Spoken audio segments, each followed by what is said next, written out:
Aray! Tama na po Lola, nasasaktan na po ako. Bakit po ba niyo ako pinapalo? Hindi po ba kayo masayang hinulihan ko po kayo ng paborito niyong isda? Ang tigas ng ulo mo, bata ka.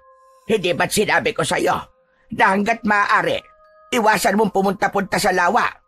Bakit hindi ka ba nakikinig? Tumatakas ka pa. Paano ko mapahamak ka?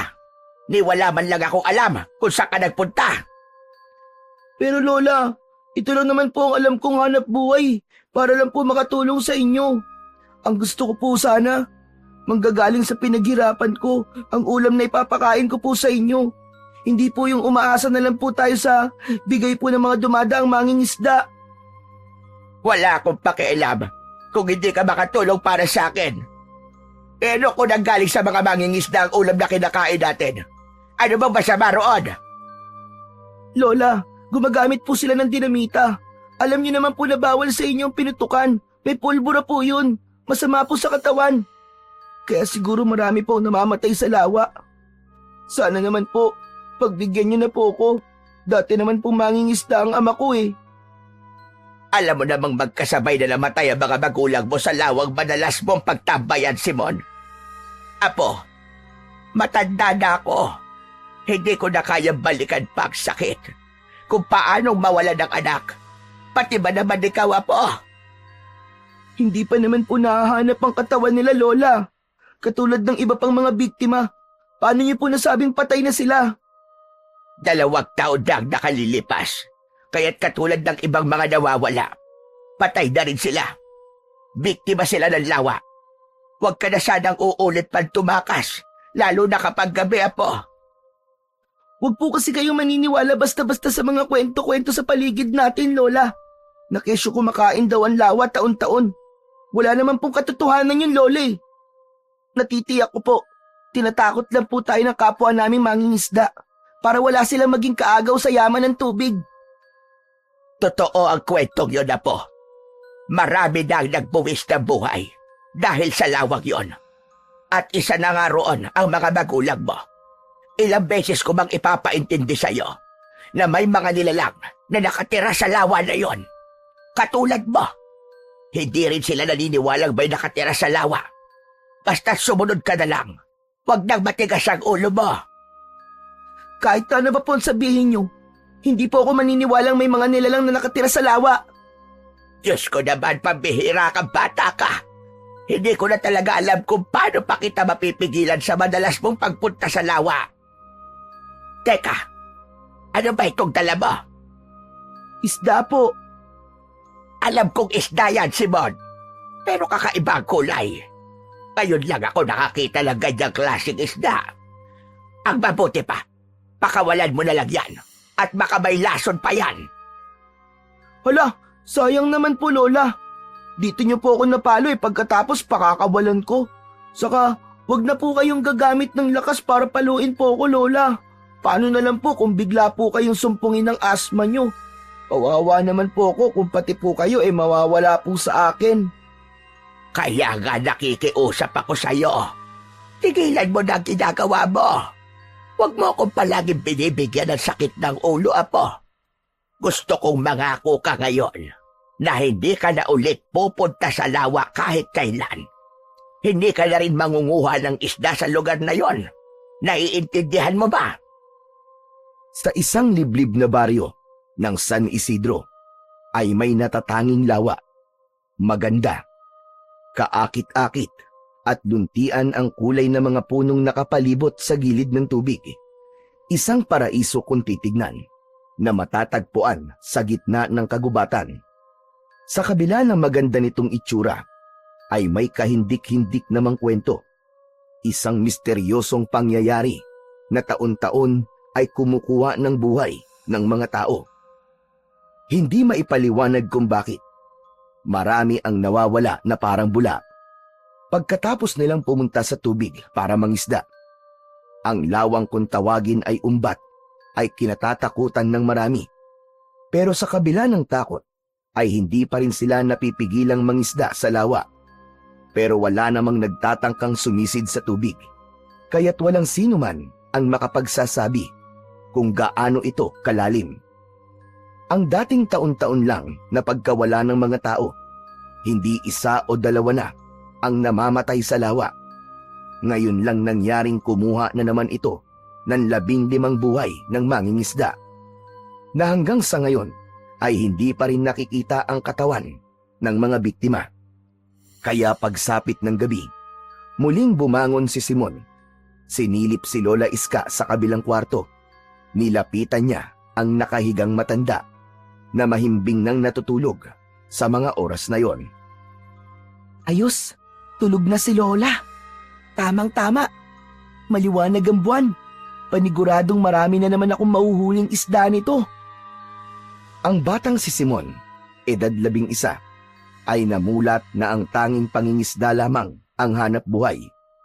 Magmula nang mamatay ang kanyang mga magulang sa lawa, ay hindi na siya nakapag-aral dahil kapos sa pinansyal. Kaya naman, siya ang pumalit sa kanyang ama para matustusan ang mga pangangailangan nila sa araw-araw. Lalo pa at may malubhang sakit sa baga si Lola Iska. Paglabas ng kwarto, ay dumiretso na si Simon sa kusina, bitbit ang inihandang kagamitan para sa pangingisda. Tanging antipara lang o pana ang dala ni Simon. Ang antipara ay parang baril na pana. May bala itong mahabang bilog, ngunit payat na bakal. May sima o kawil-kawil sa dulo, na kapag tumatama sa katawan ng isda, ay agad na namamatay dahil nawawasak ang laman sa loob. Malaki ang mga hakbang ng pana na halos patakbo ang ginawa ni Simon para makabalik agad sa bahay bago magising si Lola Iska. Hindi niya maipaliwanag kung bakit. Parang may malakas na puwersang humihila sa kanya papunta sa lawa. Natutuwa siyang humuli ng isdang may kakaibang kulay, maging ang hindi pangkaraniwang itsura ng mga nilalang na nakatira sa lawa. Pero pagdating niya sa gilid ng tubig sa katabing puno na madalas niyang pagtalian ng maliit na bangka, ay wala na ito. Hala! Pag minamalas nga naman, oo. Ngayon pa nawala ang bangka ko. Dito ko lang tinali yun eh. Pambihira naman talagang buhay to, oo. Saan kaya napunta yun?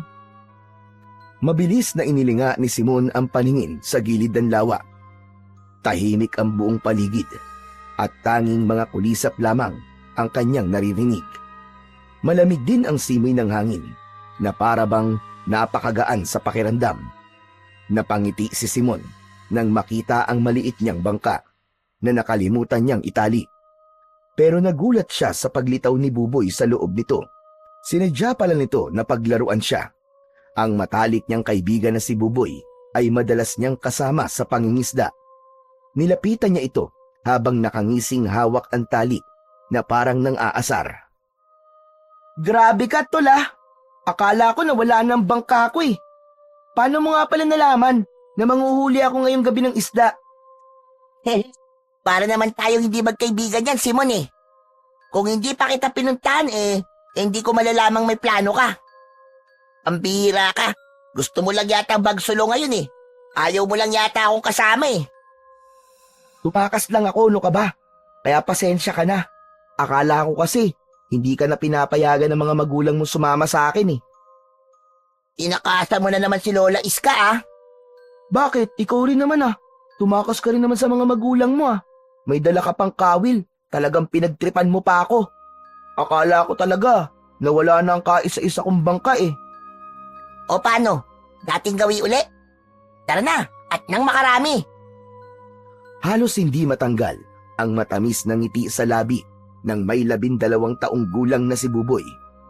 Habang itinutulak ang bangka papunta sa gitna, nauna pa itong sumampa sa bangka. Kaya si Simon na ang naghanda ng mga kagamitan, pati na ang pamain nila sa paghuli ng isda. At nang tuluyan ng makasakay sa sasakyang pantubig, dahan-dahan ang ginawang pagsagwan ni Simon na parang sumasabay lang sa ihip ng hangin. Nakakapanindig naman ang balahibo sa katawan. Ang kakaibang katahimikan ng tubig. Grabe. Para bang may masamang mangyayari? Sobra ka naman, Simon. Ayaw mo na yata akong kasama eh. Tinatakot mo na ako niyan eh. Alam mo namang matatakotin ako, di ba? Pwede ba? Huwag na lang natin pag-usapan ng tungkol sa katahimikan ng gabi. Para kasing alam ko na ang ibig mong sabihin eh. Buboy, tanong lang. Paano kaya kung totoong may nakatirang halimaw sa lawang ito, tapos sa mga katulad natin batang matitigas ang ulo, ang sunod na mabibiktima, at hindi lang mangingisdang gahaman ang kinukuha nila? Bakit naman, tol? Teka, huwag ka nang ganyan. Natatakot ako eh. Saka, paano mo naman nasabing tayo ang sunod na magiging biktima? Wala naman tayong ginagawang masama. Dahil tumakas tayo sa pamilya natin. Bigla tuloy akong nakaramdam ng konsensya sa ginawa ko. Mali yatang tinatakasan ko si Lola Iska. Kasi tol, halata akong takot na takot siya habang pinapagalitan niya ako eh. Kanina ko lang nakitang napaluwa si Lola. Ano sa palagay mo? Hindi ako mapalagay, tol eh. Ngayon ka pa ba aatras? Nandito na tayo sa gitna. Bilisan mo na lang ang panguhuli ng isda na makauwi na tayo kaagad. Dala ng matinding pag-aalala sa mga nagawa, ay mabilis na ibinaba ni Simon ang hawak niyang sagwan at diretsyong tumalon para sumisid sa ilalim. Paglapat ng kanyang balat sa malamig na tubig ng lawa, naramdaman din niya ang kakaibang hatid ng presensya ng tubig na parabang may mabigat na dumadagan sa kanyang dibdib. Hanggang sa nakakita na naman siya ng makulay na isda. Sa tulong ng tumatagos na liwanag ng bilog na buwan, malinaw niyang nakikita ang mga isdang may pambihirang mga itsura. Para silang naglalarong lumalangoy na nakapalibot sa kanya. Pero kakaiba ang isdang nakita niyang nagpapapansin sa kanya. Itinutok niya ang pana para asintahin ang katawan nito, pero masyadong mailap ang isda na yon. Nagagawa nitong mailagan ang bawat pag-atake niya. Hindi na namamalaya ni Simon na sa kakahabol niya sa isda ay nakalayo na siya sa kinaroroonan ng bangka. Napansin niyang masyado ng malalim ang kanyang kinaroroonan. Sinubukan niyang puntiryahin ulit ang katawan ng isdang pilit na nagpapahabol sa kanya. Parang may ibig sabihin ang bawat paglingon nito sa bawat pag-asinta niya, at muli itong nakakawala. Kasabay ng paninigas ng kanyang binti, bigla niyang naramdaman ang malakas na puwersang humihigop sa kanya pailalim. Marami na rin siyang nainom na tubig dahil sa pagpupumilit niyang lumangoy paitaas. Nabitiwan na rin niya ang hawak na pana.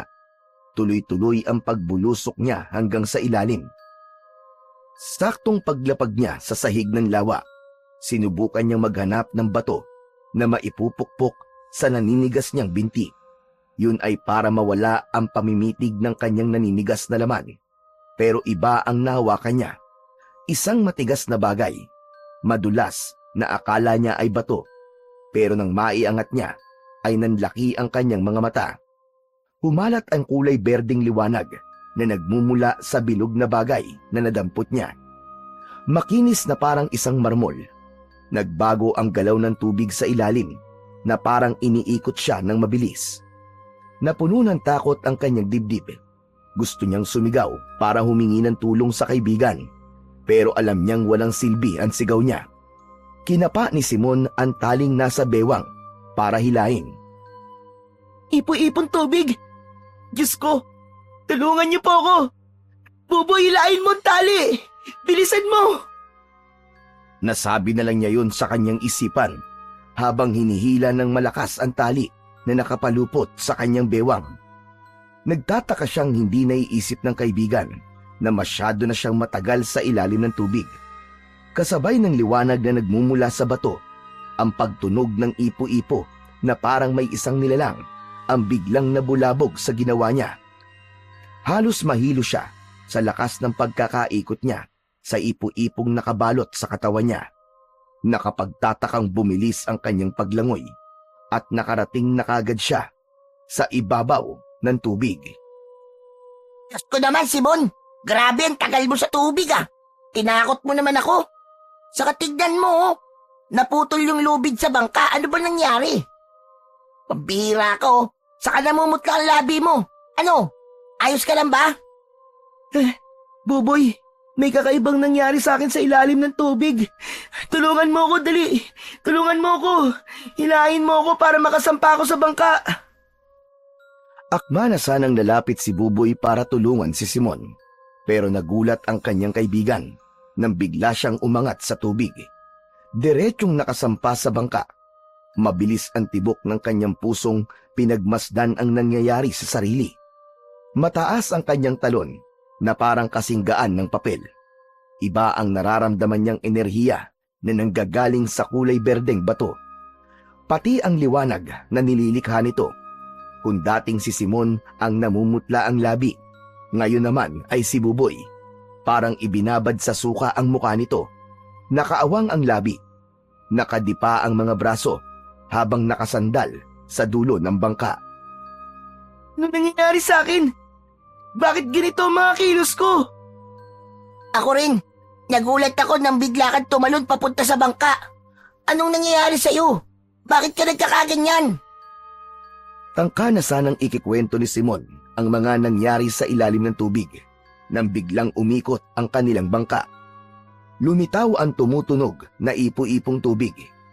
Pati ang pag-alingaw-ngaw ng malakas na huni ng hayop na parang nanggagaling sa ilalim ng lawa. Nakakakilabot ang tunog na tila malaking halimaw na galit na galit. Diyos ko, ano ba nangyayari? Mukhang nagkakatotoo na yata ang mga sinabi mo kanina, Simon.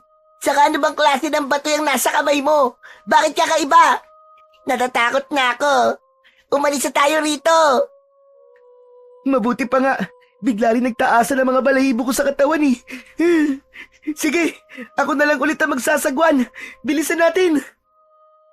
Kukunin na lang sana ni Simon ang sagwan nang biglang lumitaw sa tabi niya ang isdang naging dahilan ng muntika niya nang ikapahamak. Malalaki ang kulay asul nitong kaliskis. Ang palikpik ay kulay pulang may halong dilaw. Kulay berde naman ang buntot. Pati ang mga mata ng isda, katulad ng kulay ng batong mahigpit niyang hinahawakan. Napalunok siya ng laway nang bigla niyang marinig ang boses ito.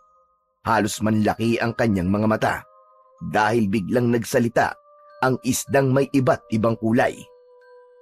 Umalis na kayo! Malapit na sila sa bangka nyo! Itakas mo ang mutya, Simon! Huwag ka magpapahuli sa kanila! Papatay sila kayo! Hindi agad nakapagsalita si Simon. Nanginginig ang kanyang kamay na mahigpit na nakakapit sa sagwan. Titig na titig siya sa nagsasalitang isda. Kaya't napansin ni Buboy ang natutulalang si Simon. Habang nakatingin sa isdang nakalitaw ang bibig sa ibabaw ng tubig. Ano ba, Simon? Tara na, umalis na tayo rito. Ano ba binabalak mo sa isda? Huwag mo sabihing huhulihin mo muna yan bago tayo umalis dito. Pabira ka talaga, oh. Buboy, hindi mo ba naririnig na nagsasalita yung isda? Ano? Pambira ka. Nasisiraan ka na ba ng bait? Kailan pala tuto magsalita ang isda? Halika na. Natatakot na ako sa mga kilos mo, tol. Hindi ka na nakakatuwa, ah. Huwag ka magbiro ng ganyan. Para lang takutin ako. Gumaganti ka ba, ha? Sa mga panloloko ko sa'yo kanina? Seryoso ako, Buboy. Nagsasalita talaga ang isda. Diyos ko, namamaligno na yata ako. Wala nang oras, Simon! Umalis na kayo! Bilisan nyo! Ingatan mo mutya ng perlas! Ha? Anong sinabi mo? Ano ba? Tara na, Simon. Kinikilabutan na ako sa mga pinaggagawa mo, eh. Sandali lang, kinakausap pa ako ng isda eh. Meron siya malagang sinasabi sa akin. Huwag ka muna maingay dyan, ang ingay-ingay mo eh. Kung tama ang hinala ko, naririnig ko talaga ang boses ng isda dahil sa hawak kong mutya. Akin na nga ang sagwan. Hindi ako naniniwala sa'yo. Kaya ako na magsasagwan para makaalis na agad tayo rito. Hindi na nakapagsalita si Simon nang biglang hinablot ni Buboy ang sagwan na nasa kamay niya. Kasabay naman ng pagbabago ng ihip ng hangin. Nag-amoy na masangsang ang buong paligid na masakit sa ilong. Nawala rin ang liwanag na nagmumula sa buwan. Dumilim ang paligid na parang may kakaibang nangyayari. Pero dahil sa liwanag na nanggagaling sa mutyang hawak niya, malinaw niyang nakitang mabilis na lumulubog sa paglangoy ang nagsasalitang isda. Nawala ito sa harap niya. Parang bigla siyang nag-ibang tao. Matapos makuha ang batong hawak niya. Maya-maya pa ay lumitaw sa harap nila ang mabangis na nilalang na nanggaling sa ilalim ng tubig. Ang malalagari nitong mga ngipin ay nakalantad na parang magtatangkang umatake sa kanya. Napatayo siya at hindi inaalis ang tingin sa kulay itim nitong mga mata. Malapad ang tenga at walang ilong kundi 3 mahabang hiwa na may butas sa muka. Bumubuka na parang doon dumadaan ang hangin. Nagulat rin si Simon nang bigla itong nagpumilit sumampa sa bangka habang umaangil na parang aso. Nakataas ang kamay na pilit kinukuha ang batong hawak niya.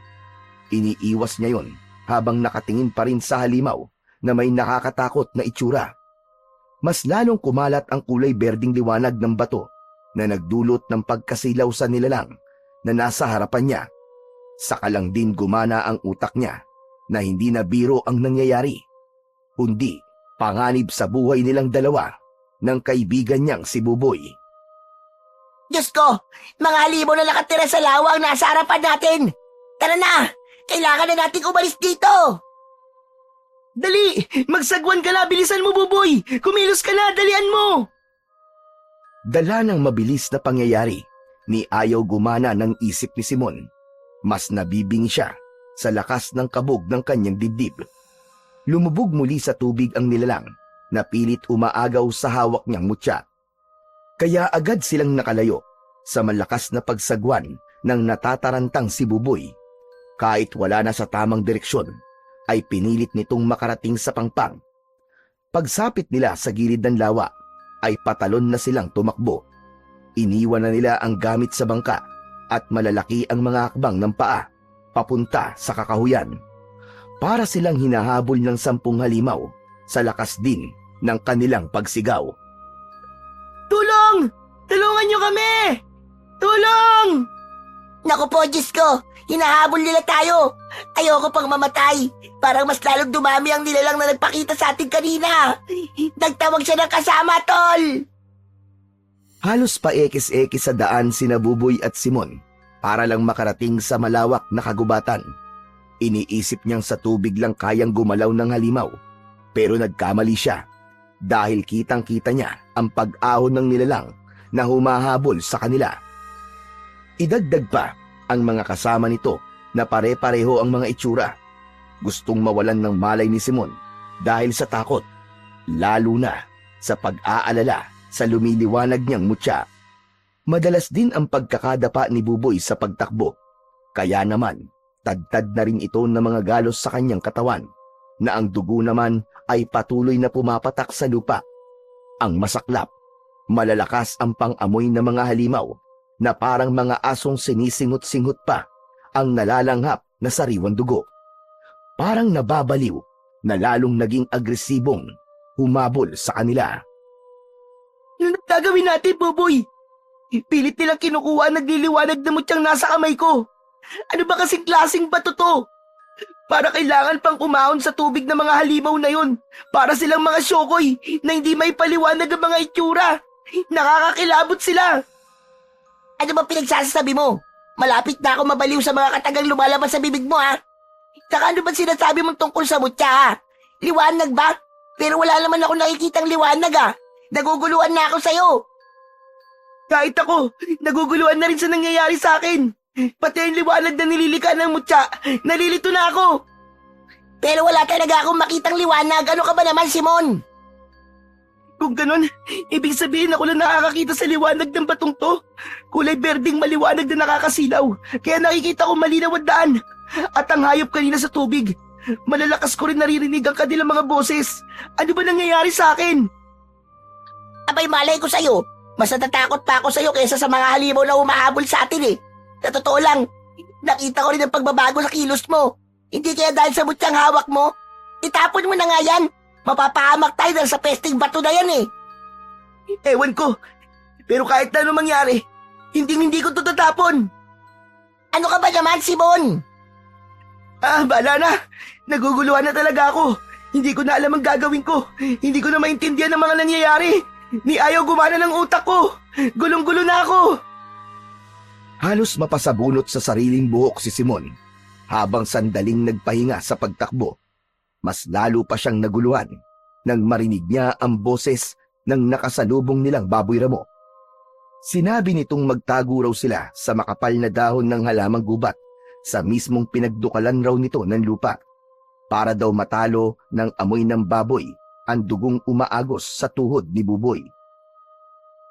Diyos ko, pati ba naman baboy ramo? Nagsasalita na rin? Ano?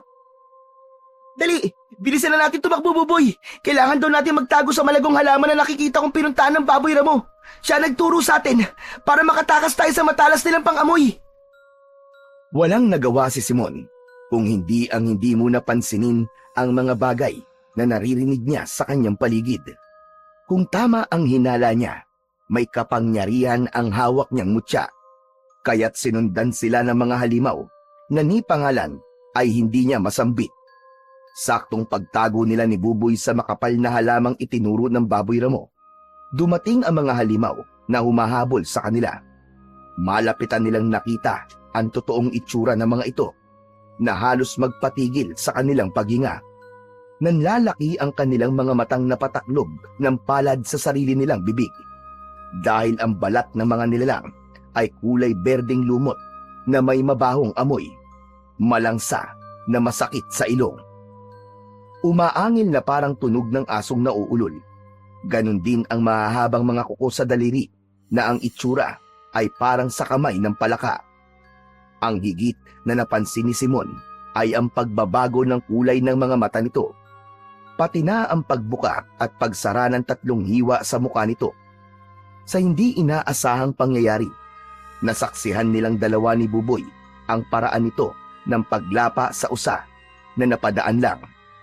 Dinig na dinig ni Simon kung paanong umiyak at humingi ng tulong ang usa. Sa awa niya ay napakuyom siya ng kamao. Nanginginig ang kanyang katawan, na pilit pinapakalma ang kanyang sarili. Mas lalo silang kinilabutan nang mula sa tapat ng kanilang pinagtataguan, lumaki ang bibig ng halimaw na halos umabot sa sikmura nito. Parang ahas na kayang palakihin ang bibig para lumunok ng biktima ng buong buo. Kahit isang buong malaking usapa ang lapain nito, ay magkakasya sa makunat nitong bunganga. Dinig na dinig nila ang pagkadurog ng mga buto sa malalagari nitong mga ngipin. Tumulo ang dugo ng hayop sa baba nito, pero dinilaan lang ng malasangan nitong dila ang umaagos na likido. Hindi na nakayanan pa ni Buboy ang takot sa kanyang nasasaksiyang mga eksena. Pasigaw itong tumayo at tumakbong papalayo kay Simon. Nagulantang ang mga halimaw sa malakas na pagsigaw ni Buboy habang tumatakbo papalayo sa tabi ni Simon. Pero hindi ito hinabol ng mga nilalang. Sa halip, sabay-sabay na napatingin sa gawin niya. Nakangising nakadipa ang mga braso na bakas ang pagkasabik sa tangan niyang mutya. Wala nang nagawa si Simon kundi ang tumayo at humabol sa kanyang kaibigan. Buboy! Saan ka pupunta? Bumalik ka! Anak ka ng teteng! Buboy, wag mo akong iwan dito! Huwag kayong lalapit! Halimaw kayo! Huwag kayong lalapit! Biglang nagsalita ang mga halimaw, katulad ng mga hayop. Hindi makikitang bumubuka ang bibig nito, pero malinaw niyang naririnig ang boses ng pinuno. Ang sabi nito ay ibalik ang mutyang pag-aari nila, dahil kung hindi, uubusin nito ang mga taong nakatira sa paligid ng lawa, kasama ang kanyang lola. Nagulat siyang parang kilala siya ng nilalang. Hindi! Alam kong hindi sa inyo to, at sa mga itsura nyo mga halimaw. Malakas ang kutob kong kinuha nyo lang din ito sa tunay na may-ari. Ang lawa ang may karapatan sa mutya. Kaya umalis na kayo! Ang papangit nyo! Dahil sa mga sinabi ni Simon, biglang umalingaw-ngaw ang malakas na sigaw ng unang nagsalita. Nalantad ang malalagari nitong mga ngipin na may nakasabit pang karne ng usa. Dala ng bugso ng kanyang damdamin nang maalala ang ginawa nito sa kaawa-awang usa. Sinugod niya ito kahit walang dalang armas, kundi ang maliit lang niyang kamao na may lamang mutya. Dala ng matinding emosyon, nagawa niyang makalundag ng mataas, pabagsak sa kabilang likod ng mga kalaban. Mahigpit niyang itinago ang mutya sa kanyang kamay, habang walang tigil ang pag-uumalpas ng liwanag sa kanyang kamao. Isinuntok niya ang mutya sa unang halimaw na nakatayo at ganun na lang ang gulat niya nang tamaan ito sa likod at pasadsad na bumagsak sa lupa. Mas lalong tumindi ang galit ng nilalang at pasugod na tumakbo sa kanyang kinaroroonan. Lumaki ang buka ng bibig nito para ikagat sa kanyang leeg, pero nakailag siya at sinalo ang muka nito ng kanyang sipa. Bumagsak din ito sa lupa na umaangil sa matinding galit. Dahil sa nakitang bilis ng kilos niya, pinagtulungan siyang sugurin para atakihin ng mga alagad nito. Hindi niya nakayanan ang mas dumadaming puwersa ng kalaban. Habang nakikipagpambuno siya sa mga halimaw, ay naramdaman niya ang pagguhit ng sakit sa kanyang katawan dahil sa mga tinamong sugat mula sa kagat at kalmot ng halimaw. Bitaw! Bitiwan niyo ako! Tulungan niyo ako! Tulong! Tulong! Lola! Pero parang bingi ang katahimikan ng gabi sa bawat pagsigaw ng tulong ni Simon. Walang nakakarinig sa kanya. Iniwan na rin siya ng kaibigan, kaya't mas lalong naramdaman niya ang sakit na parang humuhukay sa kanyang kalamnan. Makirot na kayang magpahinto sa kanyang paghinga.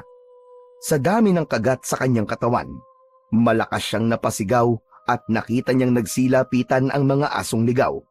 Narinig niya ang mga sinabi nitong tutulungan siyang makatakas. Pagkasabi nito, ay nagbanta ito ng pagsugod, kasama ang iba pang mga naglalakihang aso. Tulungan niyo ako! Parang awa niyo na! Sa hindi maipaliwanag na dahilan, sabay-sabay na umatake ang mga asong ligaw sa kanilang kinaroroonan. Lahat ay dumamba na umaangil sa mga halimaw na nakakagat pa rin sa kanyang katawan. Nabitiwan siya ng mga ito at hinarap ang mga galit na aso. Kanya-kanyang lundagan na parang mga nag-aagawan pa sa putahing nasa kanilang harapan. Kitang-kita niya rin kung paanong niluray-luray ng mga halimaw ang katawan ng mga asong natatalo nito. Napuno ng pag-atungal ang buong paligid nang dahil sa mga asong nasasaktan. Kumalat ang masaganang dugo sa damuhan mula sa mga nahating katawan ng hayop. Saka umalingaw-ngaw ulit ang sigaw naman ng mga nilalang dahil sa tagumpay. Naubos ng mga halimaw ang mga asong tumulong sa kanya. Maya-maya pa ay dumating ang isang matangkad na lalaki, kasama ang kaibigan niyang si Buboy. May suot na salakot ang matanda na gawa sa abaka. Kulay itim ang damit pang itaas, na ang mahabang pantalon ay gawa sa malambot na tela. Hawak nito ang kanyang mahabang armas. Kung hindi siya nagkakamali, isa yung uri ng kagamitang panghuli ng isda. Isang tridente na ang itsura ay parang sibat na may 3 talim sa dulo. Hindi na nakatayo si Simon dahil nanlalabo na ang kanyang mga mata. Habang mahigpit pa rin niyang hawak ang mutyang pilit na inaagaw ng mga halimaw sa kanya. Nalaman niyang si Buboy ang dahilan kung bakit siya tinulungan ng matanda. Mulimpino! Isaro kumpirno! Layuan niyo ang bata! Dahil kung hindi, itatarak ko sa katawan niyo ang hawak kong salapang! Natigilan ang mga nilalang na magtatangka pa sanang lumapit kay Simon. Napaatras ang mga ito nang walang tigil sa pag-angil na kahit nasaktan ng mga asong nakalaban kanina ay hindi tumigil sa pag-angad na mapatay siya. Natatakot sila sa matanda na para bang matagal na nila itong kilala. Mabilis na kumaripas ng takbo ang mga halimaw palayo sa kanilang kinatatayuan. Pero bago tuluyang umalis ang pinunong nakatayo, ilang dipaan layo sa kanya, nagsalita itong may tonong pagbabanta na uubusin ito ang mga nakatirang tao na malapit sa lawa kapag hindi nila ibinalik ang mutya. Dumampot pa ito ng naghihingalong aso mula sa kanilang harapan. Winakwak nito ang tiyan ng aso at hinalukay ang lamang loob gamit ang mahahaba nitong mga kuko. Wala man lang siyang nagawa para iligtas ang asong tumulong sa kanya. Napapikit si Simon at tumulo ang masaganang luha sa kanyang mga mata.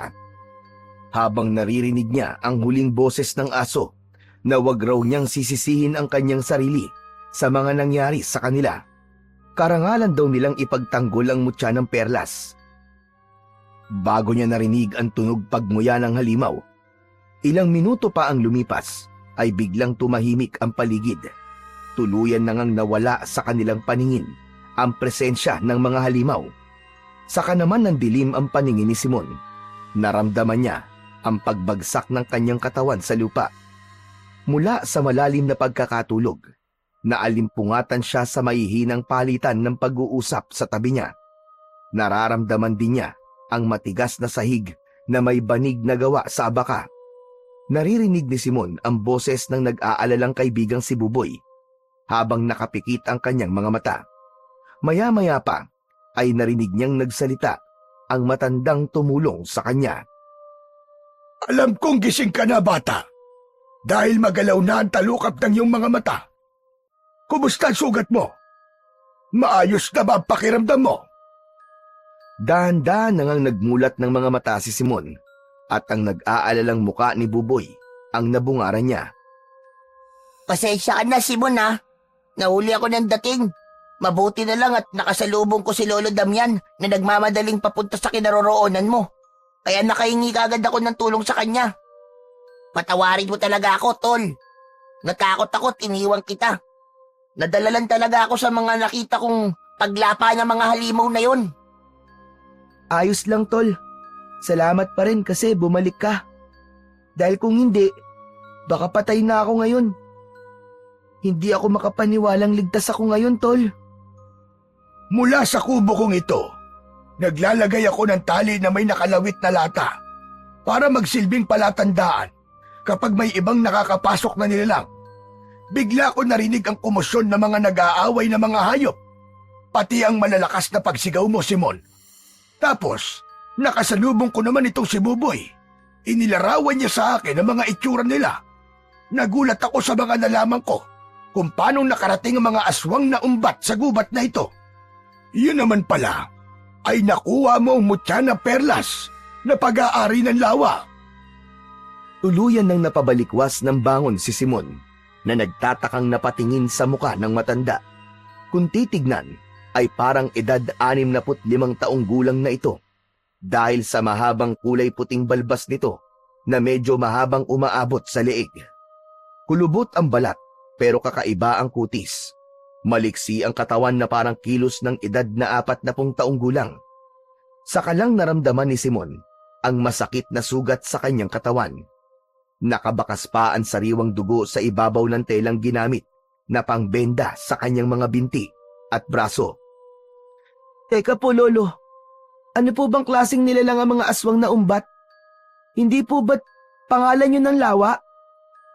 Marami ang misteryong bumabalot sa lawa na patuloy na binabaliwala ng mga tao. Madalas na rin ang pagbubuwis ng buhay ng mga mangingisda na hanggang ngayon ay hindi pa rin nabibigyan ng hustisya.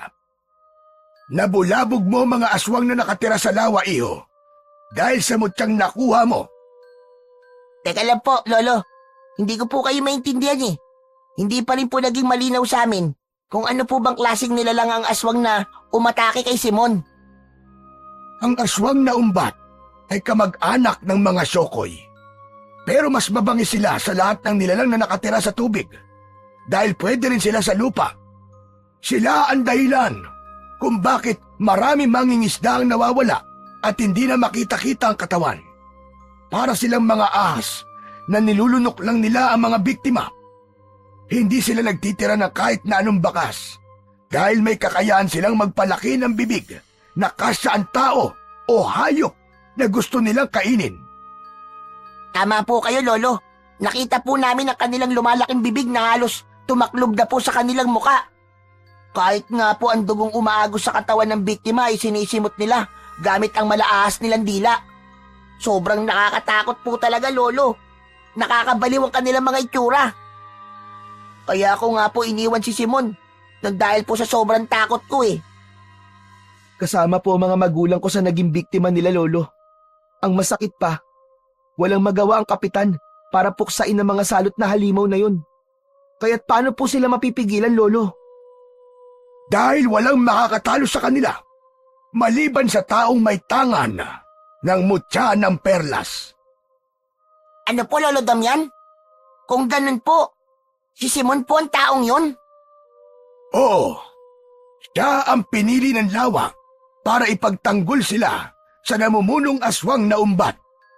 Para sa kanila, isang salot ang nilalang na umuubos sa kanilang kapwa-isda. Gusto na nilang makalaya sa kalupitan ng mga halimaw na yon. Ang inaalala ko lamang sa ngayon ay ang kaligtasan ng mga tao rito sa atin.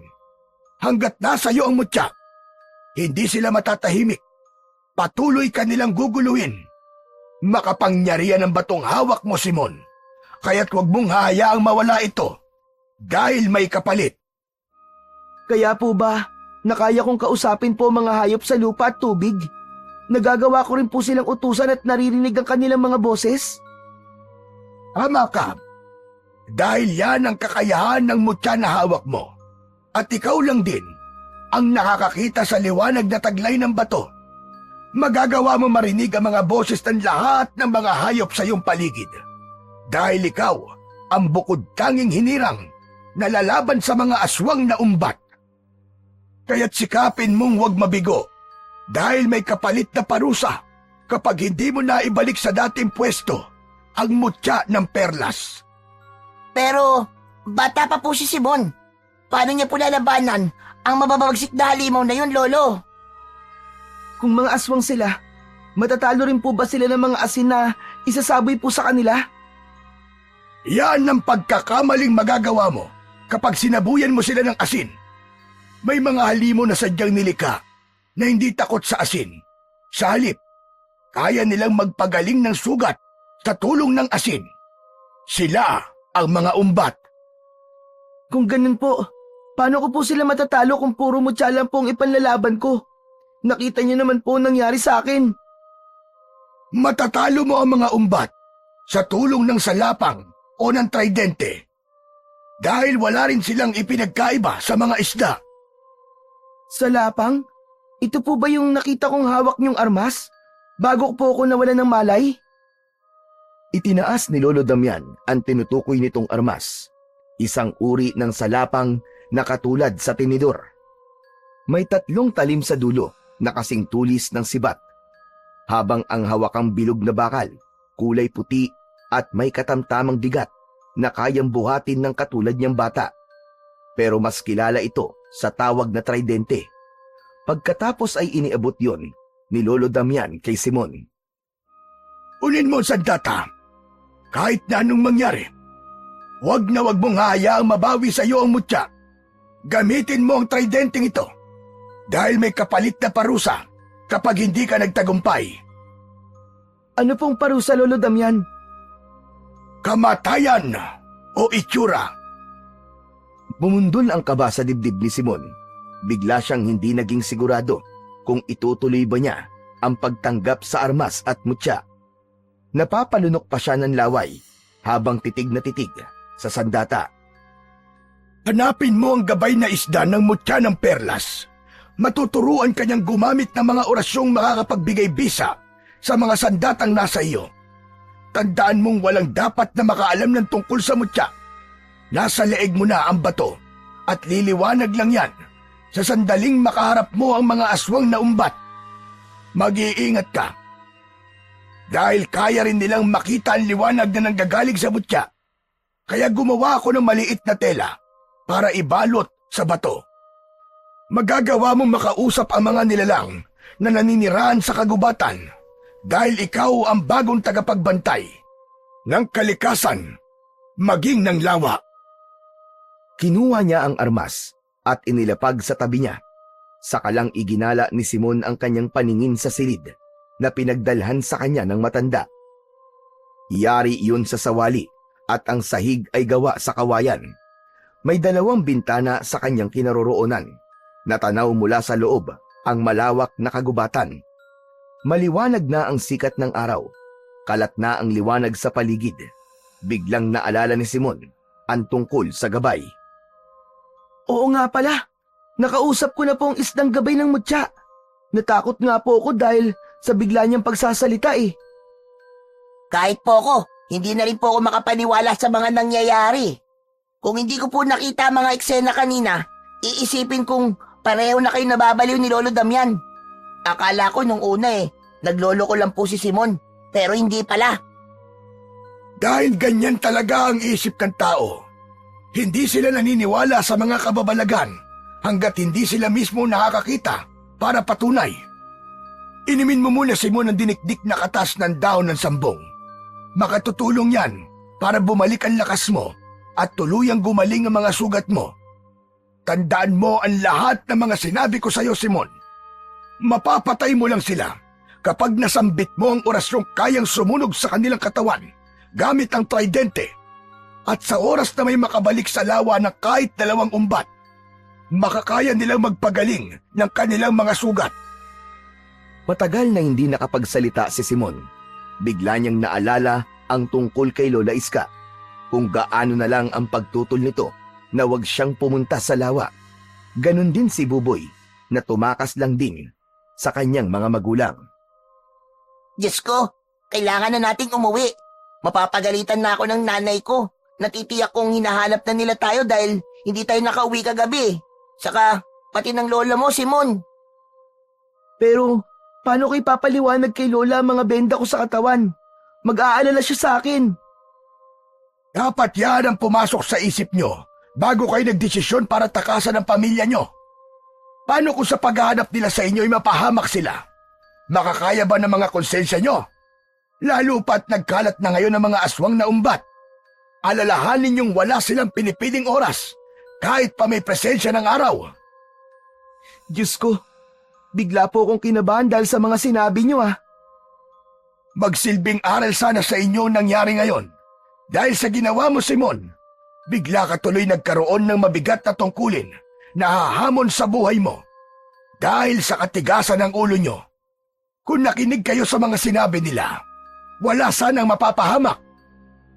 Hindi ko po pinagsisisiyang napunta po sa akin ang mutya ng perlas dahil magagawa ko na po mabigyan ng hustisya ang pagkamatay ng aking mga magulang. Kung tamang sila nga ang mga aswang na pumapatay sa mga tao, dapat lang na mapigilan ko po sila. Nangyari lang ang pambibiktima ng mga umbat dahil sa walang habas na pagkonsumo ng mga tao sa pagkain nila. Kaya't naghahanap sila ng pagkain sa lupa. Kaya lang, nakatikim na sila ng karne ng tao. Kaya patuloy silang nambibiktima. Ang paggamit ng mga dinamita ang isa sa itinuturong dahilan kung bakit pati ang mutya ay nawala sa tamang pwesto. Kumukuha lang sila ng kapalit. Sana matuto ang mga tao na huwag ubusin ang paggamit sa yaman ng tubig dahil marami ang madadamay sa pagkakamaling ginawa nila. Tara na, Simon. Umuwi na tayo. Kung kaya mo nang maglakad, Simon, sige na. Pwede na kayong umalis. Pinakiramdaman ni Simon ang paligid, pati na ang kanyang mga sugat, kung gaano pa ito kasakit. Hinawakan niya ang suot na kwintas na may nakabalot na tela, sa kadahan-dahan bumaba ng katre. Hinuha na rin niya ang salapang at nag-umpisang humakbang. Parang nagdahilang nawala ang sakit at konti na lang ang nararamdamang kirot. Kaya naman, nagtatakang napatingin siya sa matanda. Hindi niya maiwasang hindi mag-isip kung sino ba talaga si Lolo Damian. Bakit marami itong alam sa mutya at sa aswang na umbat? Magtatanong na sana si Simon nang biglang nagsalita si Buboy. Tara na! Bigla akong nag-alala sa mga magulang ko Paano kung totohanin ang pinuno ng mga aswang ang tungkol sa banta nito? Diyos ko, hindi ko kayang mawalan ng mga mahal sa buhay. Tara na, Simon! Kaya nga magtulungan kayong magkaibigan. Yan lang ang magagawa ng bawat isa sa inyo para protektahan ang mga tao. Kunin mo, Buboy, ang nakasabit na itak sa dingding nang kahit papano may sandata ka rin laban sa kanila. Marami sila at huwag niyong maliitin ang kanilang kakayahan. Higit pa sila sa inaakala nyo. Pagkatapos magpaalam sa matanda, ay dahan-dahang naglakad sina Simon at Buboy papasok sa loob ng kakahuyan. Madalas ang paglinga ng magkaibigan sa hulihan ng daan. Kahit kalat na ang liwanag sa paligid, ay pakiramdam nila na may aswang pa rin na nakaabang sa kanila. Lalo pa at sa bawat daanan nilang lupa ay may mga hayop na nagugulat sa kanilang mga presensya. Pati na ang paminsan-minsang pakikipag-usap ni Simon sa mga nakakasalubong na hayop sa gubat. Tuwang-tuwa naman si Buboy na nauutusan ni Simon ang mga hayop, pero napawi ang ngiti nila sa labi nang madaanan ang taong naging biktima ng mga umbat. Katulad ng dati, maraming taong nakikiosyoso. Nakasilip na rin ang dalawa sa umpukan ng mga taong bakas ang matinding pag-aalala sa mga muka. Halos tumalon sa iyak si Buboy nang makilala kung sino ang nakahandusay sa damuhan. Habang pinagkakaguluhan ng mga tao, kitang-kita ni Simon ang pagluhod ni Buboy sa tabi ng biktima na walang iba kundi ang ama nito. Tay! Tatay ko! Bakit? Ano ginawa nila sa inyo? Diyos ko, tatay ko! Ang tatay ko! Pinatay ng mga halimaw! Tay! Parang binabasag ang dibdib ni Simon habang pinapanood ang paghagulgol ng iyak ng kaibigan niyang si Buboy. Yakap-yakap nito ang wala ng buhay na katawan ng ama. Ang mga laman loob ay nagkalat pa sa damuhan. Ang mas masakit pa, nalaman ni Buboy na namatay ang ama dahil sa paghahanap sa kanila. Parang mababaliw ito sa pagsisisi sa sariling pagkakamali. Maging si Simon, nakaramdam din ng konsensya dahil sa nagawa niya. Namatay ang ama ng kaisa-isa niyang matalik na kaibigan at kasama siya sa dapat nasisihin. Kailan pa kayo kikilos? Hindi pa rin ba kayo maniniwala? Mga aswang na umbat ang gumawa nito. Uubusin nila tayo. Sila ang pumatay sa ama ko. Mga demonyo sila! Mga demonyo sila! Tama na Buboy. Hindi sila naniniwala sa'yo. Bitiwan mo ako! Nang dahil sa mutya, namatay ang tatay ko! Umalis ka na! At wag ka lang magpapakita sa akin kahit kailan! Oo na. Kasalanan ko na. Masama akong kaibigan. Patawarin mo ko, Buboy. Hindi ko sinasadya. Iyak lang ang naging tugon ni Buboy na muling niyakap ang katawan ng ama, habang ang mga tao naman ay hati ang opinyon. Mas lamang ang hindi naniniwala dahil kagagawan daw yun ng buwaya sa lawa. Kahit na anong gawin nila, wala talagang naniniwala sa kanila. Maya-maya pa ay narinig niya ang umiiyak na boses ni Lola Iska na mahigpit na yumakap sa kanyang likod, pero na makabawi sa pag-aalala ay malalim na kurot sa tagiliran ang ginawa nito. Aray! Aray, Lola, tama na po. Masakit po ang mga sugat ko sa katawan. Tama na po. Ano ginawa mo? Na ako mababaliw sa kakahanap sa'yo. Bigla ka nawala sa tabi ko. Hinanap kita. Kayo ni Buboy. Kita mo na ang nangyari. Nang dahil sa katigasan ng ulo nyo, may isang buhay na naman ang nawala. Patawarin niyo po ako, Lola. Hindi ko po sinasadya. Alam ko po nagkamali ako. Si Buboy po. Kawawa naman po siya, Lola. Kasalanan ko po ang lahat ng ito. Kasalanan ko po. Hindi na maibabalik ang buhay na nawala. 5 beses na itong nangyayari sa loob lamang ng 1 buwan. Ngayon lang din nangyari ang ganitong pagpaslang na nag-iwan sila ng bakas. Kaya maghihigpit si Kapitan. Pababantayan na niya ang paligid ng lawa. Wala na ring mga tao ang maaaring lumabas sa itinakdang oras. Tara na, Apo. Natatakot na ako sa lugar na ito. Pero paano po si Buboy? Paano po ang kaibigan ko? Hayaan mo muna siyang mapag-isa. Masakit ang mawalan ng ama, lalo na't hindi pa niya alam na hanggang ngayon ay hindi pa nagkakamalay ang kanyang ina dahil sa mga nangyari. Tara na, umalis na tayo rito. Yakap ang bewang ni Simon ng braso ni Lola Iska. Inalalayan siya nitong maglakad pauwi sa kanilang bahay.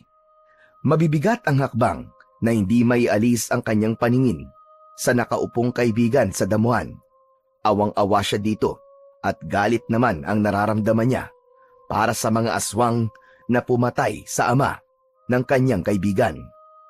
Pagkarating na pagkarating ni na Lola Iska at Simon ay naupo si Simon sa upuang gawa sa kahoy. Saka lang siya nakaramdam ng matinding kalungkutan sa nangyari sa kaibigan. Idagdag pa na hindi niya alam kung paano niyang ipagtatapat sa kanyang lola ang tungkol sa mutyang hawak niya.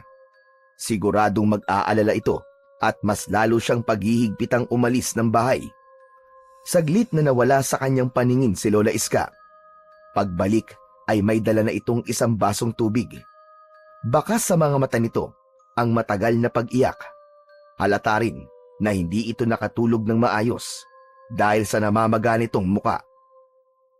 Alis na tayo sa lugar na ito. Hindi ko na matagalan ang takot na nararamdaman ko sa tuwing may mamamatay na tao nang dahil sa halimaw na tinutukoy nyo kanina.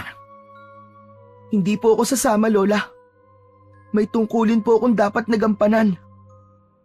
Nabasag ang hawak nitong baso sa sahig na hindi pa kinukuha ni Simon sa kamay ni Lola Iska. Napatingin siya sa nagkalat na bubog sa sahig. Pero pag-angat niya ng muka, ay nakita niya ang takot sa muka ni Lola Iska. Nakatingin ito sa suot na kwintas ni Simon na kahit balot pa ito ng tela, ay tila ba pamilyar ito sa matanda. Simon, apo, paano napunta sa'yo ang mutya? Ibalik mo yan sa lawa. Itapon mo yan. Lola Iska, alam niyo po ang tungkol sa mutya ng perlas? Papanong... Akin na, ibigay mo sa akin ang mutya at ako magtatapon sa batong yan. Lola, tama na po! Ang tanong ko po muna sagutin niyo. Paanong alam niyo po ang tungkol sa mutya na ito? Pwede ba, apo? Nakikiusap ako sa'yo, ibigay mo sa akin ang mutya. Isang sumpa ang pagkakaroon ng mutya. Hindi yan dapat na nandito. Hindi po ito isang sumpa, Lola, kundi isang kapangyarihang magagamit ko laban sa mga aswang na umbat. Hindi! Katangahan ang nasa isip mo. Ipapahamak ka ng mutya na yan. Isang sumpa na sisira sa buhay mo. Kagaya ng nangyari sa mga magulang mo. Yan ba ang sinasabi mong tungkulin? Opo, Lola. Teka, ano pong ibig niyong sabihin? Bago namatay ang nanay mo, kasunod ng tatay mo, siya ang unang nakakuha ng mutya. Tignan mo nangyari sa buhay ng iyong ama. Namatay siyang walang nagawa, kundi ang panoorin ang pagkamatay ng iyong ina. Binihag ang nanay mo ng mga umbat, kapalit ng mutya. Pero nilinlang ang tatay mo at nabigo. Teka, hindi ko po maintindihan ang mga sinasabi niyo, Lola. Kaya po ba hindi niyo ako pinapapunta sa lawa? Dahil alam niyo rin po ang tungkol sa mga aswang na umbat na nakatira sa tubig. Paano niyo pong natiis na hindi ipagtapat sa akin ang totoo, Lola? Dahil kapag nababanggit ang pangalan nila ng paulit-ulit sa isang pag-uusap, para mo na rin silang tinatawag, apo. Kaya ngayong hawak mo lang mutyang matagal na nilang hinahanap. Nasa panganib tayo. Lahat ng mga taong nakatira dito sa baryo. Mamamatay tayong lahat. Kasabay ng malakas na pagsigaw ni Lola Iska, ay malakas ding bumalandra ang pinto sa kusina. Nawasak na iniluwa ang naglalaway na halimaw. Nakangising nakatingin sa gawin nila. Bakas sa mukha ng nilalang ang matinding pagkauhaw sa dugo. Dahil maging ang alaga nilang kuneho ay dinukot nito sa kulungan at walang awang nilapa sa harap nila. May halimaw! Tumakas na po kayo, Lola! Diyos ko, kahit araw ay umaatake mga nilalang na halimaw na ito. Lola, pakiusap po, tumakas na po kayo. Iligtas niyo po ang sarili niyo. Hindi pa man nakakaakbang si Lola Iska, ay nasira na ng mga halimaw ang dingding sa harap ng kanilang balkonahe. Dahil gawa lang sa pawid ang dingding, madaling nasira ng mga aswang ang kanilang kubo. Kahit punong-puno ng katanungan ang isip ni Simon. Mabilis niyang dinampot ang nakasandal na tridente sa bangkong inuupuan niya kanina. Hinarangan niya si Lola Iska para protektahan ito. Biglang lumiwanag ang hawak niyang sandata na patuloy na iwinawasiwas ang armas sa dalawang umbat na magtatangkang sumugod sa kanila. Habang maririnig ang malalakas na pag-angil na parang nagagalit na asong nauulol. Si Lola Iska naman ay nanginginig na sa takot na nakatago sa likod ni Simon. Saktong paglundag ng unang nilalang na dumating sa kubo ay sinalo naman niya ng pag-atake gamit ang tridente. Bumaon ang talim sa dibdib ng halimaw. Nakita niyang lumiwanag ang suot niyang mutya, pati na ang hawak niyang sandata. Ang hawakan nitong bakal ay uminit na tumulay hanggang sa dulo. Halos mabingi si Simon sa lakas ng sigaw ng umbat dahil sa napapaso nitong balat pati ng laman. Bumagsak ito sa sahig na kawayan. Sa kanya nilapitang ipinakita sa kasamahan nito ang matindi niyang galit sa halimaw. Nagkikikisay na bumubula ang bibig ng halimaw.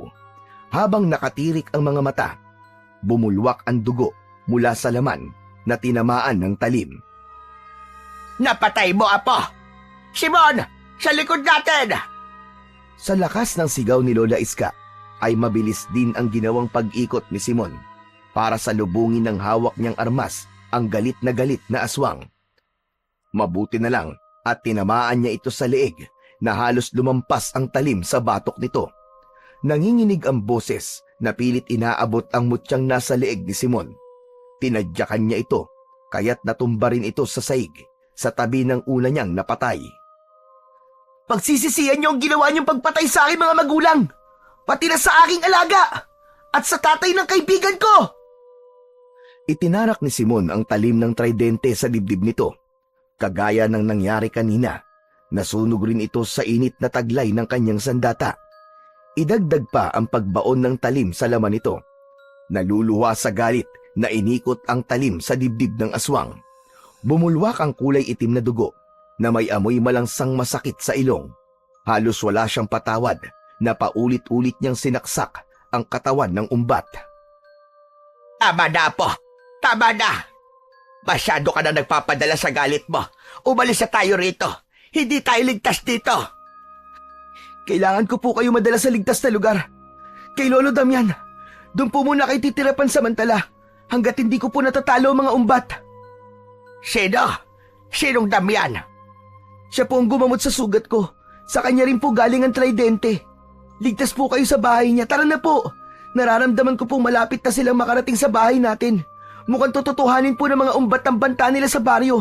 Sa sandaling hindi ko maibalik ang mutya. Diyos ko, bakit ba nangyayari ito sa atin, Apo? Bakit ikaw pa ang pinili? Natatakot ako. Baka mapahamak ka at mawala ka rin sa akin. Hindi po mangyayari yun, Lola. Hanggat nasa panig po tayo ng kabutihan, wala pong makakatalo sa atin. Malalaki ang mga hakbang nila na lumabas sila sa nawasak nilang bahay. Naluluwang muling pinagmasdan ni Simon ang namatay niyang alaga. Saka mabilis na tinahak ang daan papunta sa kagubatan para ihatid lamang ang matanda sa bahay ni Lolo Damian. Nadaanan niya ang lawa at nilapitan niya nang maalala niya ang gabay ng mutya, ang isdang una niyang nakausap. Ano pa ginagawa natin dito, Apo? Nasa panganib na ang lugar na ito. Hindi tayo pwedeng manatili sa lawa. Wala po akong nararamdamang panganib sa tubig. May kailangan lang po akong kausapin, Lola. Ilinisan muna ni Simon ang talim ng tridente, maging ang kanyang brasong tinalsikan ng dugo ng umbat. Saka lang din niya naramdaman ang pagkirot ng sugat sa hita. Pero dahil sa tulong ng mutya, napapanatili niya ang lakas ng kanyang katawan. Maya-maya pa ay lumitaw ang isdang gabay ng mutya ng perlas. Magmadali ka, Simon! Wala lamang ang nilalang sa loob ng lawang ito. Nagkalat sila sa kagubatan para ubusin ang mga tao sa palibot ng baryo. Iligtas niyo sila at kahit na anong mangyari, wag na wag mong ibibigay sa kanila ang mutya. Paano ko sila matutulungan? Hindi ko nga alam kung paano gamitin ang bisa ng mutya. Saka, bakit nakakaya nilang umatake kahit may presensya pa ng araw?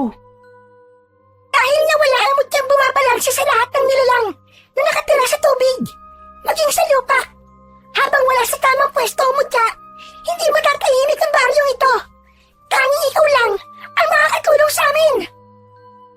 Apo, ano ba nangyayari? Bakit parang nakakausap mo ang isda? Tama po kayo, Lola. Talagang nakakausap ko po ang lahat ng mga hayop na nakatira sa tubig at lupa. Kaya ko rin po silang utusan sa tulong ng mutya. Wala nang oras, Simon. Ilagay mo ang sandata sa tubig. Saka mo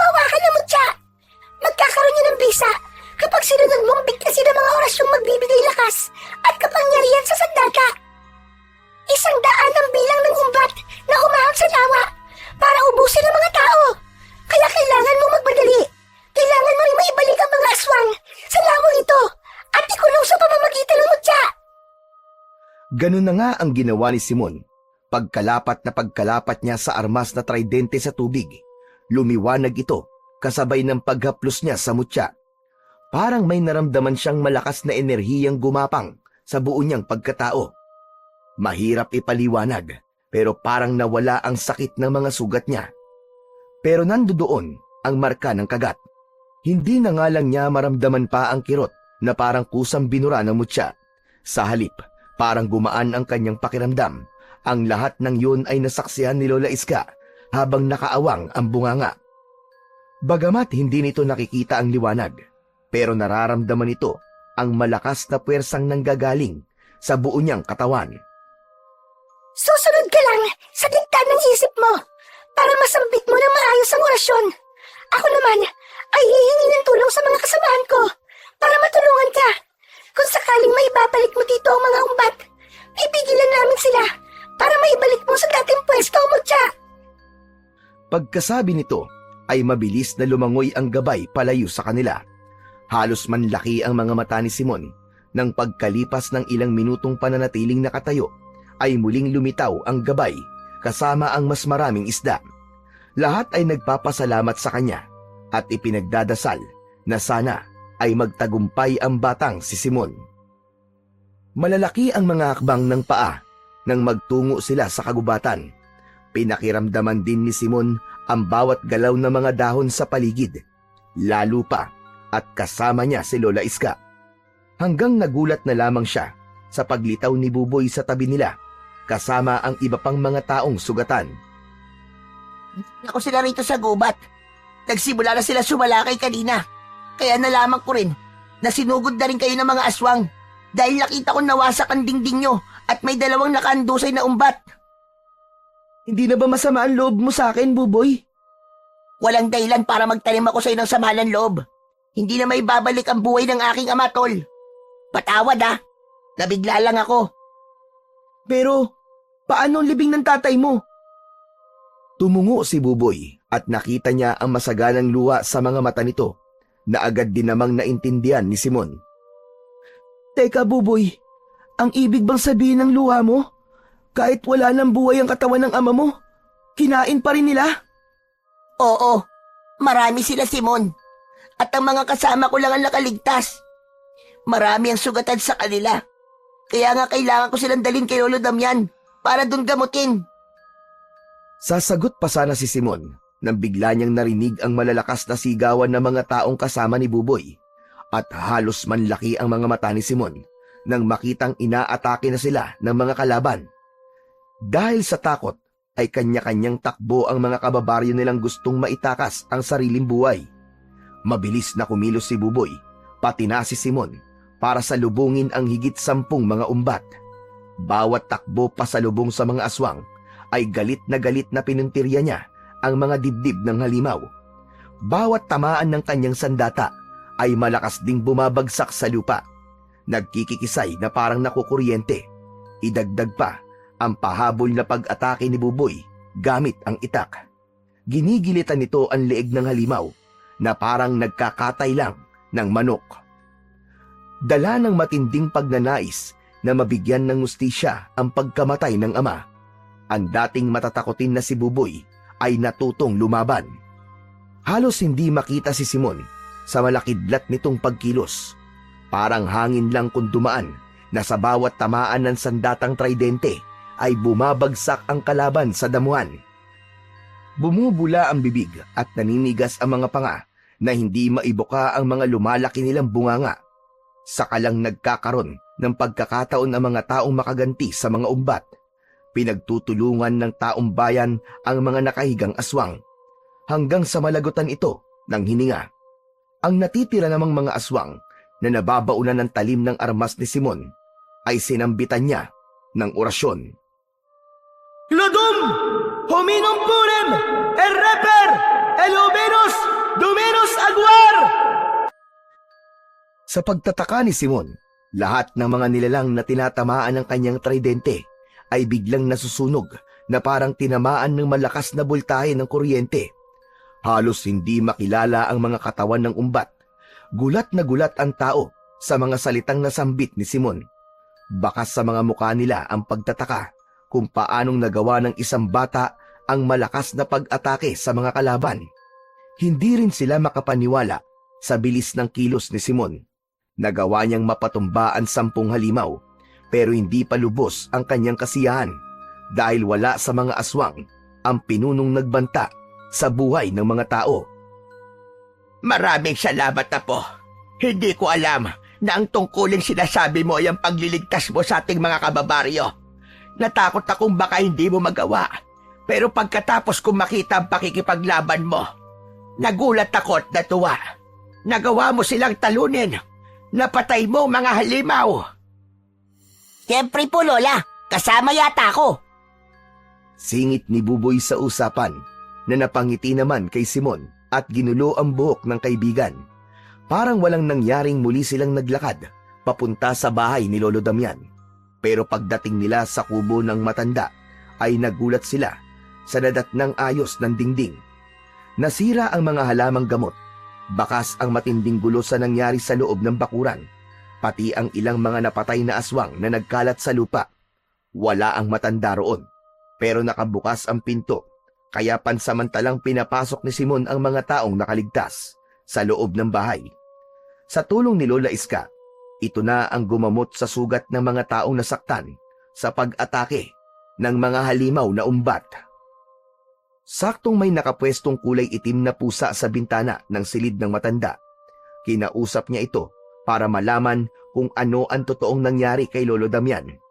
Nalaman ni Simon na magkakasabay silang inatake ng mga halimaw at dinala ng mga umbat ang matanda para gawing bihag kapalit ng mutya. Bumundol ang kaba sa kanyang dibdib dahil alam na niyang mangyayari ito. Napatunayan niyang parang tao rin mag-isip ang mga aswang. At dahil sa mga nalaman, nag-aalala siyang napahaplos sa kwintas. Gagawin niya ang lahat para hindi mabigo sa ibinilin ng gabay na isda tungkol sa pagprotekta sa mutya. Pero bakit kailangan may magsakripisyo? Ano na gagawin mo ngayon, Apo? Kung bihag na mga umbat ang matandang tumulong sa iyo. Nararapat lang na gumanti ka ng utang na loob para tulungan din siya. Pero ang kailangan po nila ay ang mutyang nasa leeg ko. Kahit na ano pong mangyari, hindi ko hayaang mapunta to sa kanila. Mas marami po ang mamamatay, Lola. Sinasabi mo bang isasakripisyo natin ang buhay ni Lolo Damian para lang sa mutya na yan? Yan na nga ba sinasabi ko? Parang nangyari na rin ito dati. May magsasakripisyo ng buhay para sa nakararami. Nag-aalala po ako. Nahihirapan po ako magdesisyon. Natatakot akong magkamali at isang buhay na naman ang mawawala. Ako man ang nasa kalagayan mo, Tol.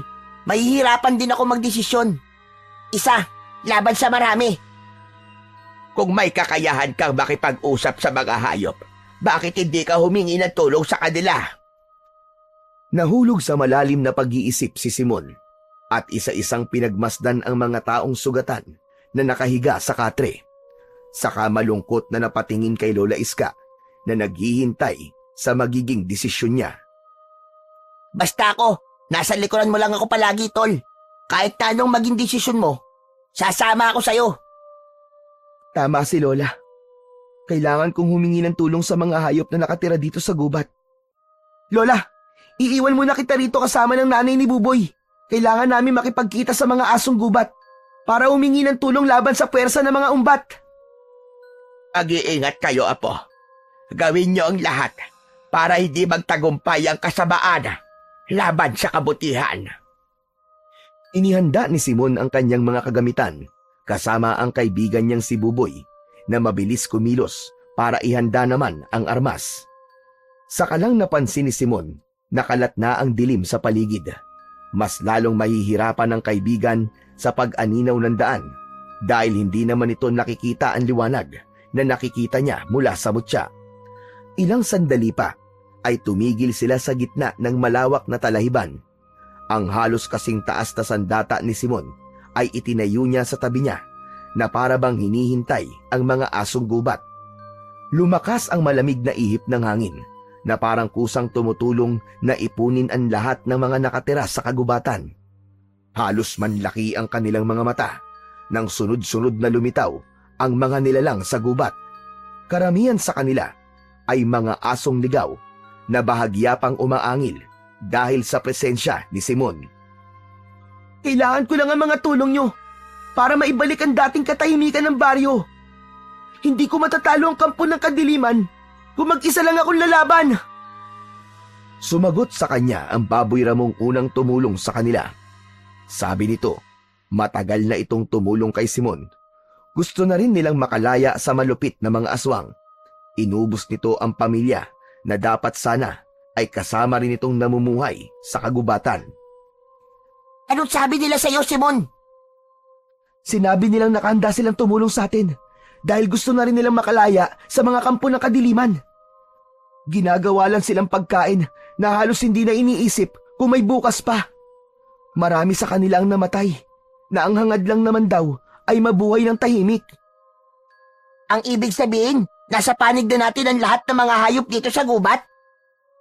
Kasabay na pagtango ni Simon sa sinabi ni Buboy, ang pagtalikod naman ng mga hayop sa kanila, pabalik sa kakahuyan, na ang ibig sabihin ay nasa paligid lang silang nakabantay sa lahat ng oras.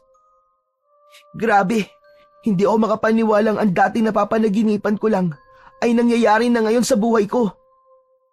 Bakas ang lungkot sa mukha ni Buboy nang marinig ang sinabi ni Simon. Maya-maya pa ay ipinagpatuloy nila ang paglalakad papunta sa kakahuyan. Ilang saglit pa ang lumipas ay muling iginala ni Simon ang kanyang paningin sa paligid ng kagubatan. Pakiramdam niya ay may nilalang na nakasunod sa kanila. Lalo pa at mainit ang hawakan ng tridente, indikasyong may aswang sa paligid. Tol, pareho ba tayo ng nararamdaman? Oo, tol. Napapalibutan nila tayo. Naghihintay lang sila ng tamang pagkakataon para umatake. Nag-aalala ako sa mga mangyayari, Tol. Hindi ko kayang makitang may mapapahamak na tao sa harap natin. Kaya nga kailangan nating umisip ng plano na hindi masasaktan si Lolo Damian. Pero paano? Lalo na kapag kinuha nilang kapalit ay ang suot mong mutya. Dahil sa mga sinabi ni Buboy, ay nahulog sa malalim na pag-iisip si Simon. Ni ayaw gumana ng kanyang isip kung paano niya malalampasan ang pagsubok para mailigtas si Lolo Damian. Hindi niya rin maipaliwanag ang kanyang nararamdamang kaba para sa matandang kailan lang niya nakilala. Naguguluhan siyang kakaiba ang takot na umusbong sa puso niya habang iniisip na may posibilidad na baka mapahamak ang matanda sa gagawin niya. Madiin niyang hinaplos ng kanyang palad ang kanyang mutya, saka pumasok sa isip ang isang planong maaaring makatulong sa kanila. Pakiramdaman mo lang, Buboy, ang mga galaw ng halaman sa paligid habang humahanap ako ng batong pwedeng maipalit sa suot kong kwintas. Imposible ang gagawin mo, Simon. Nakikita rin ng mga umbat ang liwanag ng mutya, kaya hindi mo sila marilinlang. Basta magtiwala ka na lang. Alam ko na ang gagawin sa bagay na yan. Yumuko si Simon para maghanap ng may katamtamang sukat ng bato sa lupa. Saktong ilang di pa lang mula sa kinatatayuan niya ay may nakita siyang hugis bilog na bato. Kinuha niya yon at dinukot ang mutyang nasa kwintas na nababalutan ng tela. Tamang-tama ang sukat na hindi mahahalata ng mga aswang, pero ang mutya ay isinilid niya ulit sa tela kasama ng peking bato. Saka nagmatsyag at naghintay sa paglitaw ng mga nilalang na nagtatago sa dilim. Ano man ang makita mong itsura nila, ay wag na wag kang hihiwalay sa tabi ko, ah. Hindi ko makakaya kung pati ikaw ay mapapahamak ng dahil sa akin. Ilang saglit nga lang ang lumipas, ay unang lumitaw ang pinuno ng mga umbat. Nakangising parang nakamit na ang tagumpay dahil sa bihag nilang si Lolo Damian. Nakatali ang kamay ng matanda sa likod nito, saka nakaluhod, habang ang pinuno ay nakatayong hawak ang ulo ni Lolo Damian. Sinabi ng pinuno na hindi nito pakakawalan si Lolo Damian hanggat hindi niya isinusuko ang mutya. Nagkatinginan silang dalawa ni Buboy habang ang kanyang kamay ay nakahanda na sa naisip niyang plano kanina. Maya-maya pa ay lumitaw na rin ang iba pang mga alagad na nagkukubli sa mga puno. Nakalinyang nag-aabang sa hudyat ng pinuno ng umbat. Lahat ay nakahandang umatake kapag hindi niya naibigay ang mutya. Mas lalo siyang kinabahan nang makita nila ang ilang mga asong ligaw na nahuli nito. Ipinakita ng nilalang kung paano nitong pinalaki ang bibig at malakas na kinagat sa leeg ang walang kagalaw-galaw na asong gubat. Humingi ito ng tulong sa kanya habang umiiyak. Wag! Huwag niyo silang sasaktan! Sige na! Sige na! Ibibigay ko na sa inyo ang mutya! Pero nang hindi agad makalapit si Simon sa mga umbat para ibigay ang mutya, itinuloy ng aswang ang pagkagat sa leeg ng aso. Kitang-kita nila kung paanong sinipsip nito ang dugo ng hayop. Winakwak ang tiyan na parang nagbubukas lang ng katawan ng isda. Halos bumaon ang kuko ni Simon sa pagpigil ng galit. Habang pinapanood ang pagpatay sa kaawa-awang aso, parang tinutusok ng kutsilyo ang puso niya habang naririnig ang boses ito. Muling tumingin sa kanya ang nilalang na nasa likod ni Lolo Damian. Dahil sa mga nasaksiyan, galit na nagsalita ang matanda. Talagang hindi mo ginagamit ang isip mo, Simon. Nililinyang ka lang niya. Bakit mo ipagpapalitan nag-iisang buhay ko kumpara sa karamihan? Na kapag napunta sa mga halimaw na ito ang mutya, ay mas marami pang tao ang magbubuwis ng buhay. Nakikiusap ako. Umalis na kayo. Iwan niyo na ako rito. Hindi po, Lolo! Hindi ko po kayo iiwan! Iniligtas niyo po ang buhay ko! Huwag kang angal. Mas marami mapapahamak sa gagawin mo. Ibalik niyo ang mutya sa lawa. Hindi na kayo dapat nagpakita sa mga umbat. Hindi sila tao para tumupad sa usapan. Ang alam nila ay kumain ng mga nilalang sa kalikasan. Kaya umalis na kayo! Simon, mukhang tama ang sinabi ni Lolo Damian. Tumigil ka, Buboy. Hindi ako makakapayag na magtagumpay sila. Minsan na silang nabigo sa unang nagbantay sa mutya. Kaya tama na. Hindi na ako makakapayag na meron na namang dumalak na dugo sa lupang ito. Hindi nakinig si Simon dahil may tiwala siya sa sariling plano. Nararamdaman niyang nasa paligid lang ang mga asong gubat. Nakabantay lang sa kanila. Naghihintay ng senyas niya. Alam niyang pagkatapos na patayin ng pinuno ng umbat ang isa sa pamilya ng mga aso, ay sabik na sabik ang mga ito na makaganti sa mga aswang. Buboy, hawakan mo ang aking armas para maniwala sila sumusuko ako. Kapag sumigaw ako, ihagis mo ang tridente at gawin mo ang lahat para makuha si Lolo Damian. Huwag kang mag-alala. Nasa paligid lang ang mga kakampi natin. Habang naglalakad pasulong si Simon, ay malakas din ang kaba ng kanyang dibdib. Hinubad niya ang kanyang kwintas habang pasimple na niyang naitago ang tunay na mutya sa kanyang daliri para may liwanag pa rin na makikita ang mga aswang. Huwag! Huwag kang lalapit, Simon! Nakikiusap ako sa'yo! Kahibangan ang gagawin mo na yan! Pakawalan niyo si Lolo Damian! Ibabalik ko na sa inyo ang mutya! Tumayo ng tuwid ang pinuno ng mga umbat at inalis ang mga daliring nakaumang sa leeg ni Lolo Damian. Indikasyong napaniwala niya ang aswang. Isang dipa na lang ang layo niya dito nang ibigay niya ang mutya. Lumapit sa kanya ang pinuno at tinulungang tumayo si Lolo Damian para ipalit sa hawak niyang kwintas. Mabilis ang mata ni Lolo Damian na parang naunawaan nitong pandilin lang ang ginawa ni Simon. Pagkaabot ni Simon sa kwintas, ay sabay hila niya sa kamay ng matanda. Umalingaw-ngaw ang malakas niyang sigaw sa kaibigan na naghihintay sa senyas niya. Buboy!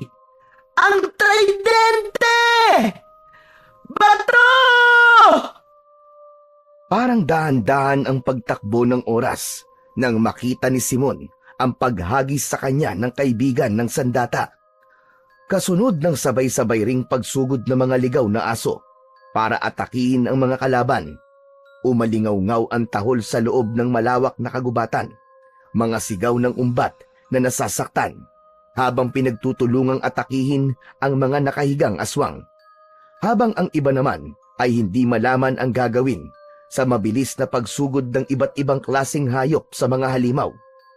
Nang makita ni Simon na naputol na ni Buboy ang baging na nakatali sa kamay ng matanda gamit ang itak, ay saka siya kumilos. Bersamis Erbino Pirum Sese Aguar Terum Erum Cladum! Iniangat ni Simon ang nasambot na tridente, saka iwinasiwas sa hangin na parang nagtatabas lang ng mga damon ligaw. Bawat tamaan ng kanyang sandata ay bumabagsak sa lupa na hindi maigalaw ang mga katawan. Nakatirik ang mga matang nagsasara ang daanan ng hangin sa kanilang mga muka. Mula sa kanyang kinatatayuan ay kitang-kita ni Simon kung paano pagluray-lurayin ng mga aso ang katawan ng mga aswang. Nagkalat ang dugo sa damuhan habang unti-unting nasusunog dahil sa malakas niyang sandata. Tinakbo niya ang kinaroroonan ng pinuno ng mga umbat, saka mataas ang talon na ang bagsak ay sa mismong kinatatayuan ng pinunong may hawak sa peking mutya. Hindi na ito nakailag ng tamaan niya ng tridente sa balikat. Bumaon ang 3 talim sa laman nito na tuluyang nagpabitaw sa kwintas. Katapusan mo na ngayon! Akma na sanang huhugutin niya ang talim sa balikat nito nang tamaan naman siya ng kuko ng pinuno sa kanyang dibdib. Nabitiwan niya ang tridente at pasadsad siyang natumba sa damuhan. Saktong pagbagsak niya ay ang pagdating naman ng pangkat ni na Lola Iska kasama ang mga taong nakaligtas. May kanya-kanyang dalang itak para atakihin ang mga halimaw. Apo! Tumayo ka! Pinilit ni Simon na tumayo kahit nararamdaman niya ang mainit na pag-agos ng likido sa kanyang sugat. Kahit hindi niya masyadong maramdaman ang sakit, alam niyang nabawasan ang lakas niya. Kaya naman, sa muling pagsugod ng pinuno ng mga abwak sa kanyang kinaroroonan, ay si Buboy na ang humarang. Tinagpas nito ng itak ang kamay ng pinuno. Tumalsik sa lupa ang naputol nitong braso. Umiiyak itong isinaksak ang itak sa dibdib ng halimaw. Pero mababaw lang ang pagkakabaon dahil naitulak nito si Buboy. Bumagsak sa lupa ang kaibigan. Halos mapaigik pa nga dahil sa mali ang pagkakabagsak. Saktong pagtayo ni Simon, sinugod niya ng kamao ang halimaw sa tulong ng mutyang nakatago sa palad niya. Sinuntok niya ang dibdib nitong may nakabaon pang itak, kaya naman tuluyan nang naibaon ang talim sa laman nito. Umikot siyang kinuha ang kanyang tridente. Sa katuluyang nahugot ang sandata at muling itinarak sa dibdib nito. Lumiwanag ang mutya, kasabay ng pagtirik ng mata ng pinuno ng mga umbat. Bumubula ang bibig nito na parang nalalason. Bumagsak ito sa lupa na ang katawan ay biglang nangitim. Unti-unti itong nasunog sa kapangyarihang taglay ng sandata. Kaya naman, ang natitirang mga aswang ay kumaripas na ng takbo, papunta sa lawa. Bigla niyang naalala ang sinabi ng gabay na may kakayahan ang mga umbat na magpagaling ng sugat sa tubig ng lawa o kahit sa tubig alat. Buboy, kayo na muna ang bahala sa mga natitira. Kailangan ko maunahan ng mga nakatakas sa aswang papunta sa lawa para maibalik sa tamang pwesto, mutya.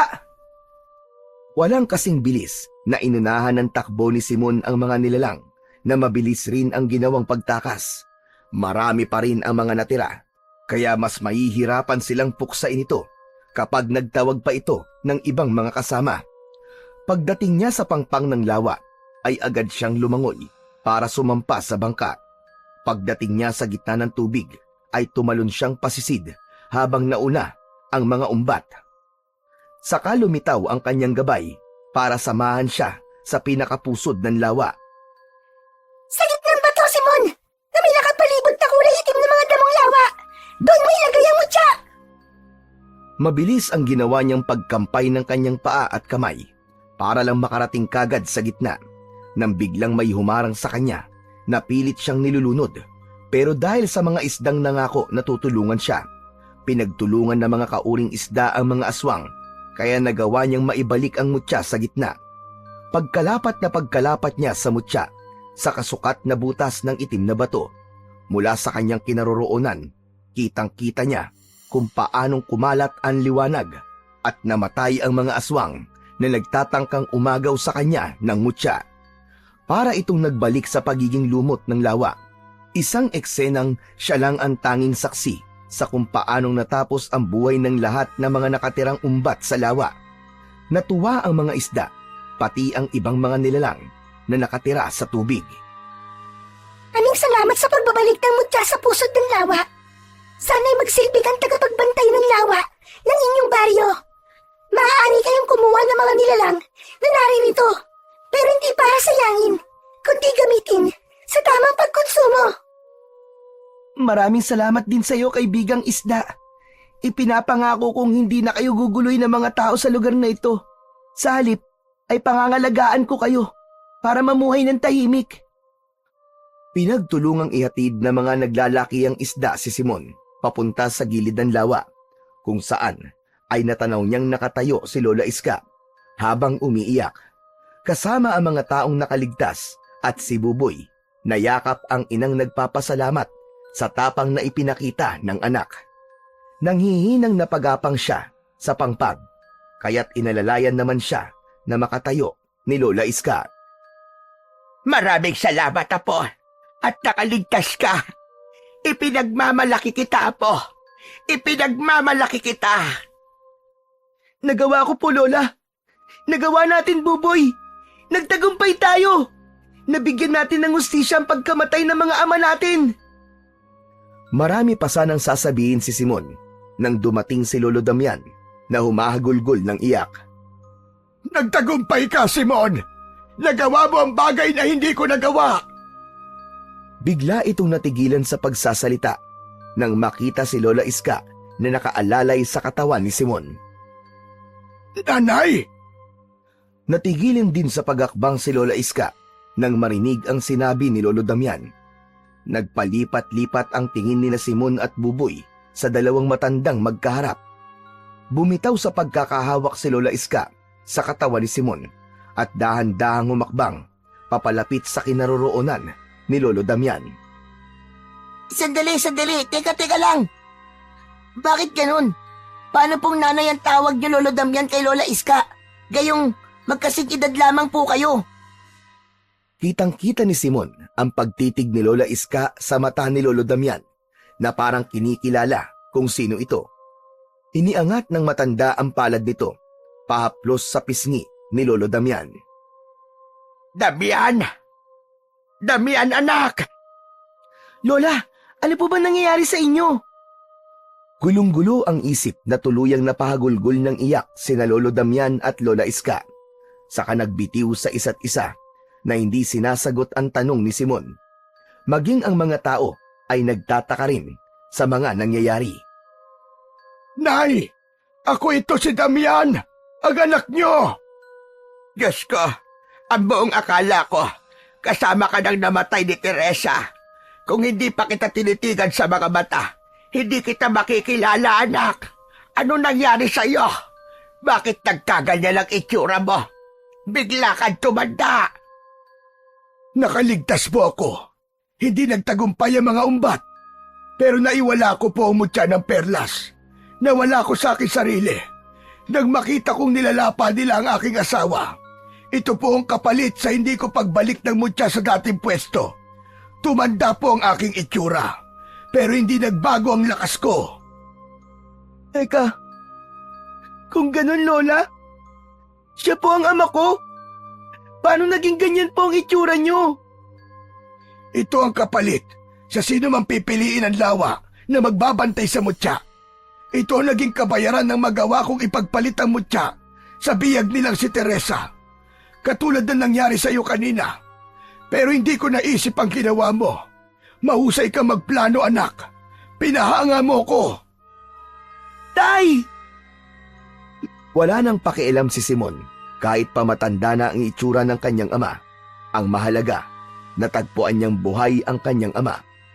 Kahit sa bahagi ng puso niya ay may lungkot pa rin dahil ang kanyang ama lang ang nakaligtas at hindi nakasama ang kanyang ina.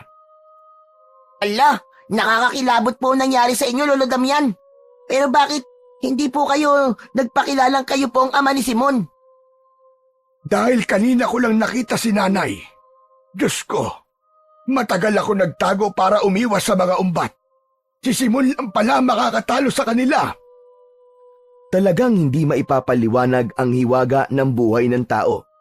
Sa buhay ni Simon, natutunan niyang ang pagiging mapagmahal sa kalikasan, ang tamang sandata, laban sa anumang uri ng kasamaan. Ibalik ang mga kinuha at tanggapin ang mga nawala. Inilihim ng taong bayan na nakasaksi sa labanang naganap ang tungkol sa mga aswang na umbat para hindi na magdulot pa ng malaking kaguluhan. Dahil sa mga nangyari, ay tuluyan ng itinigil ng mga tao ang pangingisda sa lawa gamit ang dinamita para hindi mamatay ang mga similya ng isda o maliliit pang isda, at kumukuha lang sila ng tamang huli para mapanatili ang pagpaparami ng isda sa lawa. Itinigil na rin nila ang labis na pangangaso sa kagubatan. Sa halip ay sila pa ang nagsisilbing tagapagbantay ng gubat at lawa sa tulong ni Simon, ang kauna-unahang bata na nakahawak at nakasungkit sa mutya ng perlas. Ang batang itinuring na tagapagligtas ng baryo ng San Isidro. Dahil sa kanyang mga nagawa, taon-taon ay nagkakaroon ng paglilinis sa lawa at kagubatan. Isang araw ay masayang nakaupo ang magkaibigan sa bangkong ginawa nila sa harap ng lawa. Malakas ang hampas ng hangin, tahimik at walang bakas ng panganib.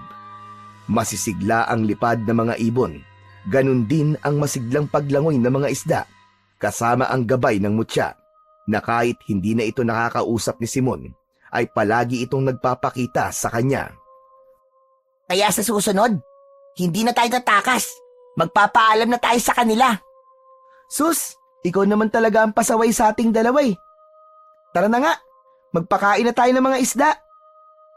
Nagpapaunahan pa silang dalawa ni Buboy sa pagbabahog sa mga isdang nakapalibot sa nakasawsaw nilang mga paa sa tubig, kasama ang bagong dating na dalawang matanda na may hawak pang tridente.